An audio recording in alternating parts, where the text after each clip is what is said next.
কোনো ভয় নাই, কোনো চিন্তা নাই, যদি মুমিন হও আমি আল্লাহ তোমাদেরকে বিজয় দান করব। শর্ত যদি পালন করা না হয় ওয়াদা পূরণ হবে না।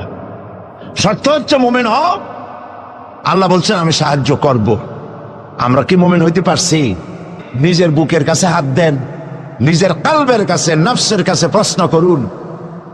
আল্লাহ যে মুসলমান চান, রসুল যে মুসলমান চান, যে কোয়ালিটির, আমি কি সেই কোয়ালিটি, সেই রিকোয়ারমেন্ট আমি কি ফুলফিল করতে পেরেছি? মন থেকে একটা নেগেটিভ জবাব আসবে, মন বলবে না এখনো হইতে পারো নাই। দাড়ি, টুপি, জামা, হজ, নামাজ হয়তো সবই ঠিক আছে, কিন্তু মুমিন হওয়ার জন্য যেটা প্রয়োজন ছিল সেটা এখনো হয় নাই।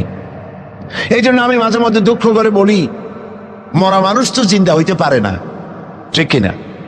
কিন্তু কোন মরা মানুষ যদি জিন্দা হইতে পারতেন, এমন কোন সিস্টেম যদি থাকতো, আর একজন সাহাবী যদি জিন্দা হতে পারতেন, আর আমাদেরকে যদি দেখতেন, আমাদের আমালগুলি যদি দেখতেন, চিৎকার দিয়ে বলতেন আল্লাহর কসম, মুহাম্মদ সাল্লাল্লাহু আলাইহি ওয়াসাল্লাম রক্ত দিয়ে, সাহাবায়ে কেরাম জীবন দিয়ে যে মুসলমান তৈরি করে গেছিলেন, এরা সেই মুসলমান না।